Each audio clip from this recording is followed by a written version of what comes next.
قال قال رجل یا رسول اللہ ای الصدقۃ اعظم اجرا۔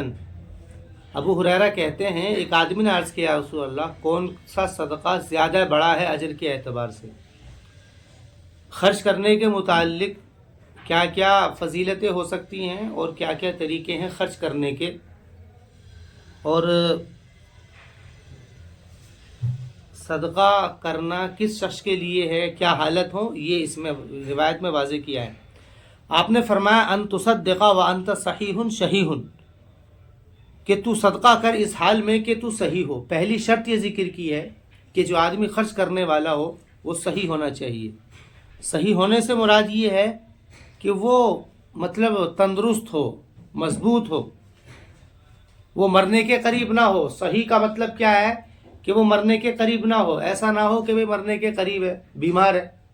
بیمار آدمی تو ویسے ہی خرچ کرتا ہے، مر لیا گر لیا کہ کچھ خرچ کر دو، کچھ صدقہ کر دو۔ تو آپ نے پہلی شرط بیان کی ہے کہ صحیح ہو، تندرست ہو۔ تندرستی کا مطلب یہاں پر یہ ہے کیونکہ حاجتیں جو ہوتی ہیں، ضرورتیں جو ہوتی ہیں وہ انسان کو خرچ کرنے پر اٹھاتی ہیں۔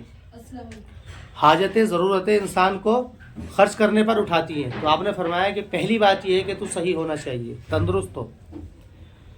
دوسری شرط آپ نے ذکر کی شحیح۔ شحیح کہتے ہیں بخیل کو۔ بخیل ہو تم اس حال میں کہ تمہارے اندر، یعنی کہ دل کے اندر مال کی لالچ ہو، دل کے اندر مال کا لالچ ہونا۔ دو لفظ آتے ہیں عربی میں، ایک آتا بخیل، ایک آتا شحیح۔ بخل کہتے ہیں کنجوسی کرنے کو، اور شح کہتے ہیں دل کے اندر مال کی رغبت کا ہونا۔ جس کے دل کے اندر مال کی رغبت ہوتی ہے اس کو شحیح کہا جاتا ہے۔ یہ بھی فعیل ان کے وزن پر صفت مشبہ کا صیغہ ہے۔ تو دوسری شرط آپ نے فرمائی کہ تم شحیح ہو۔ شحیح ہونے کا مطلب یہ ہے کہ تمہارے دل میں مال کی محبت ہو۔ ایسا نہ ہو کہ مال کی محبت نہیں ہے۔ جس کے اندر مال کی محبت نہیں ہوتی ہے اس کو خرچ کرنے میں تو کوئی دقت ہی نہیں ہے، اس کو کیا پریشانی ہے خرچ کرنے میں۔ ایک آدمی کے پاس میں کروڑوں روپے کی پراپرٹی ہے، اس کو کیا ضرورت ہے 1000-2000 روپے خرچ کرنے میں، اس کو کیا پریشانی آ رہی ہے۔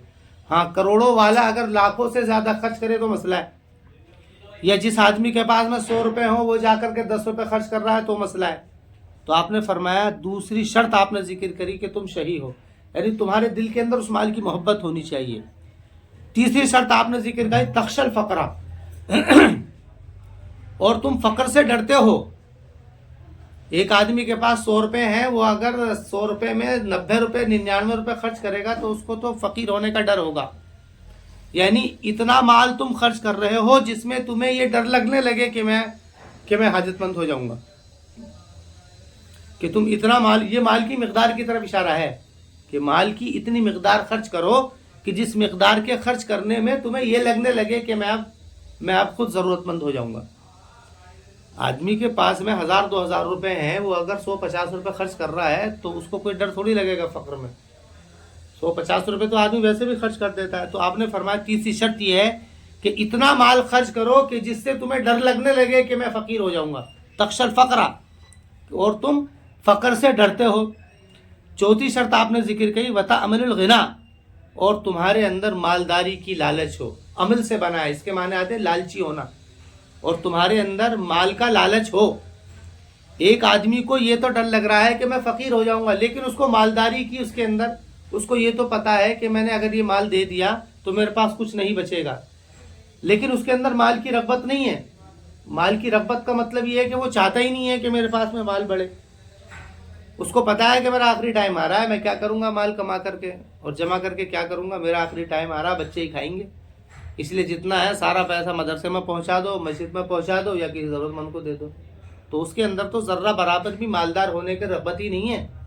تو آپ نے فرمایا چوتھی شرط آپ نے فرمائی کہ تم مالدار ہونے کی رغبت رکھتے ہو، تمہارے اندر لالچ ہو مالدار ہونے کی۔ اور آپ نے فرمایا ولا تمہل، یعنی یہ 5 شرطیں آپ نے ذکر کی ہیں۔ پہلی شرط ذکر کی ہے کہ تم صحیح ہو، تندرست ہو۔ دوسری شرط آپ نے ذکر کی ہے کہ تمہارے دل کے اندر مال کی کیا ہے، محبت ہو۔ تیسری صفت آپ نے ذکر کی ہے کہ تم فقیر ہونے سے ڈرتے ہو، فقیر ہونے سے ڈرتے ہو۔ اور چوتھی صفت آپ نے ذکر کی ہے مالداری کی لالچ تمہارے اندر ہو، مالدار ہونے کی رغبت تمہارے۔ یہ 4 شرطیں ہیں، 5 وہ غلط تھی، 4 ہیں۔ پھر آپ نے فرمایا ولا تمہل، اور صدقہ مت کرنا، حتی اذا بلغت الحلقوم، یعنی ایسا مت کرنا یہاں تک کہ جب جان تمہاری حلقوم کو پہنچ جائے. جب آدمی کی جان نکلنے لگتی ہے، مرنے کے قریب ہوتا ہے، نہ تو اس کے اندر مالدار ہونے کی رغبت ہوتی ہے اور نہ ہی وہ تندرست ہوتا ہے اور نہ ہی اس کے دل کے اندر مال کی محبت ہوتی ہے اور نہ ہی وہ مالدار ہونے کی رغبت کرتا ہے. اس کا تو ارادہ یہ ہوتا ہے سب کا سب مدرسے میں، مسجد میں کسی غریبوں کو دے دو تاکہ میرا آگے کا جو ہے معاملہ آسان ہو جائے. جب تک جوانی تھی، تندرست تھا، مال کی محبت تھی، سب تھی، اس وقت میں تو بلڈنگوں بنانے کی فکر تھی، پراپرٹی بڑھانے کی فکر تھی، مال کو جمع کرنے کی فکر تھی. لیکن اب جب یہ کوئی چیز نہیں رہی، اب یہ سارے جذبات بیدار ہو رہے ہیں. تو آپ نے فرمایا ایسا مت کرنا یہاں تک کہ جب پہنچ جائے حلقوم کو، یعنی تمہاری جان تم حلقوم کو پہنچ جائے تو کہنے لگے لفلان کہ یہ تو فلاں کو دے دو، وہذا لفلان یہ فلاں بھائی کو دے دو، یہ بڑے بھائی کو دے دو، یہ چھوٹے بھائی کو دے دو، اور یہ مدرسے میں پہنچا دو، یہ فلاں غریب کو دے دو. تو اس طریقے سے کہنے لگے. تو آپ نے فرمایا ایسا مت کرنا. پھر آپ نے فرمایا وقد کان لفلان، حالانکہ وہ تو فلاں کا ہو چکا ہے. مطلب کیا ہے؟ جب مر جائے گا تو پھر اس کے پاس تھوڑی رہے گا.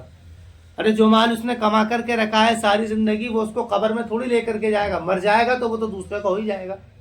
تو آپ نے فرمایا کہ صحیح وقت خرچ کرنے کا یہ ہے کہ جب تمہارے اندر یہ چاروں کی چاروں صفاتیں ہوں، اس وقت میں خرچ کرو. اب خرچ کس کے اوپر کرنا ہے، مطلب کس حالت میں خرچ کرنا ہے، یہ آدمی اپنا اندازہ خود کر سکتا ہے. اس روایت نے اس کو واضح کر دیا ہے. متفق علیہ. ابو ذر کہتے ہیں کہ میں رسول اکرم علیہ السلام کے پاس میں گیا اور آپ جو ہے کعبے کے سائے میں بیٹھے ہوئے تھے. پھر آپ نے جب مجھے دیکھا تو آپ فرمانے لگے کہ وہ لوگ خسارے میں ہیں اور رب کعبہ کی قسم وہ خسارے میں ہیں. میں نے عرض کیا فداک ابی امی کہ میرے ماں باپ آپ پر قربان ہوں، کون ہے وہ یا رسول اللہ؟ آپ نے فرمایا ہم الاکثرون اموالا، کہ وہ لوگ ہیں جو مال کو بڑھا کر کے رکھتے ہیں، جو اپنے مال کو جمع کر کے رکھتے ہیں. یعنی ان کا ارادہ کیا ہے؟ مال کو بڑھانے کا، مالدار ہونے کا. تو مالدار ہونے کا جو مزاج ہے اور مالدار ہونے کا جو شوق ہے، اس شوق کے اوپر رسول اکرم علیہ السلام نے لعنت کی ہے. کیسے لعنت کی ہے؟ آپ نے فرمایا کہ وہ لوگ خسارے میں، یہ لعنت کی ہے. جو لوگ مالدار ہونے کا شوق رکھتے ہیں یا مالدار ہونے کی فکر میں رہتے ہیں، ان کے لیے آپ نے لعنت کی. اور آپ نے فرمایا کہ وہ لوگ خسارے میں ہیں اور قسم کھا کر فرمائی کہ رب کعبہ کی قسم وہ لوگ خسارے میں ہیں. پھر آپ نے فرمایا کہ سوائے ان لوگوں کے، سوائے ان مالداروں کے جو یہ کہتے ہو ہاں کذا وہاں کذا وہاں کذا وہاں کذا، یعنی اس طرح اس طرح اس طرح. اس کا مطلب کیا تھا؟ یعنی جو خرچ کرتے رہتے ہوں، کبھی ادھر دے دیا، کبھی ادھر دے دیا، کبھی ادھر دے دیا، کبھی کسی ضرورت مند کو دے دیا، پریشان حال کو دے دیا. یعنی وہ مالدار بچے ہوئے ہیں اس لعنت سے جو مالدار اپنے مال کو خرچ کرتے رہتے ہیں. آپ صلی اللہ علیہ وسلم نے اپنے ہاتھ ادھر کیا، آگے کیا، پیچھے کیا. یعنی جو لوگ چاروں طرف خرچ کرتے ہیں وہ مالدار اس ہلاکت سے بچے ہوئے ہیں. پھر آپ نے فرمایا وقلیل ماہم، یہ بہت ایسے کم لوگ ہیں اور ایسے لوگ کم ہیں، یعنی کہ ایسے مالدار کم ہیں جو کہ اپنے مال کو خرچ کرتے ہیں.